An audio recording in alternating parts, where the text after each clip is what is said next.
सभे मगहिया भाई बहन के भूलेटन काका के राम राम आथिन मगहिया खबर में सुनथिन देश दुनिया की खबर। देश भर में बैंक हड़ताल से 70,000 करोड़ के लेन देन बाधित हुए।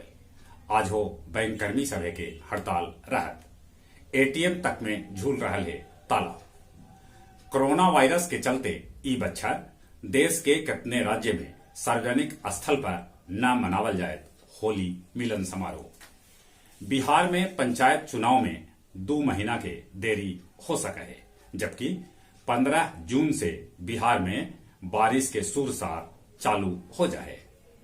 कोरोना के लेके प्रधानमंत्री नरेंद्र मोदी कल मुख्यमंत्री सभे के साथे करतन बैठक। देश में एक दिन में 26,624 कोरोना के नया मामला भेटाए।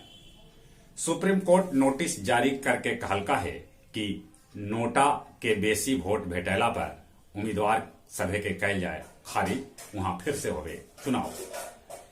केरल में कांग्रेस महिला के नेता लतिका सुभाष अपन बाल मुड़ा के विरोध जतौलन और अपन पद से इस्तीफा भी दे देलन।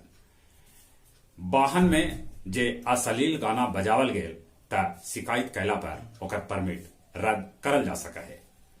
2000 के नोट बंद करल चाह रहल है सरकार। 2 बछर से 2000 के नोट के छपाई न हो लगे। इंडियन मुजाहिदीन के आतंकी आरिस खान के फांसी के सजाए भेटाए। किशनगंज के सलाम कॉलोनी पानी बाग के वार्ड नंबर 4 में एगो चिंगारी से घर में आग लग गया, जकरा से पिता समेत 4 गो लइकन जिंदा जर गया।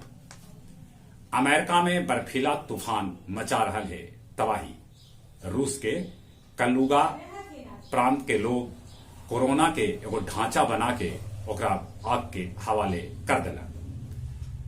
सऊदी के छोड़ के अमेरिका बनल भारत लेल दूसरा बड़गर तेल निर्यातक। म्यांमार में आर्मी चाइना गठजोड़ के खिलाफ लोकसभा में फुटल गुस्सा। कितने चाइनीज फैक्ट्री के बनौलन निशाना। राजधानी यंगून के कैकन हिस्सा में मार्शल लॉ लागू है। जैन मुनि प्रमाण सागर जी के गया में आज प्रवेश हुए। बैंक हड़ताल के चलते गया जी में 300 करोड़ के व्यापार हुए प्रभावित। डेल्हा बस स्टैंड के बोली 39.1 लाख में लगावल गेल।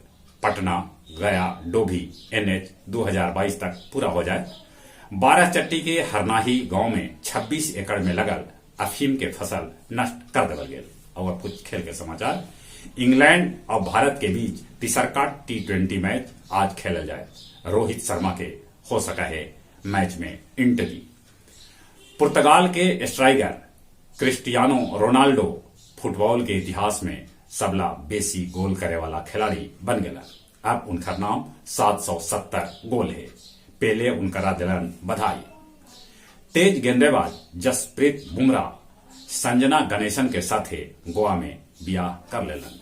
जहां तक मौसम के सवाल है, दिन में गर्मी है, रात के ठंडा है। कोरोना से बचे लेल मुंह और नाक पर मास्क लगाथिन, सोशल डिस्टेंसिंग के पालन करथिन, बाहर से अला पर नीमन से हाथ साबुन से धोथिन। चली एक बार फिर से अपने सभी के भूलेटन काका के राम राम।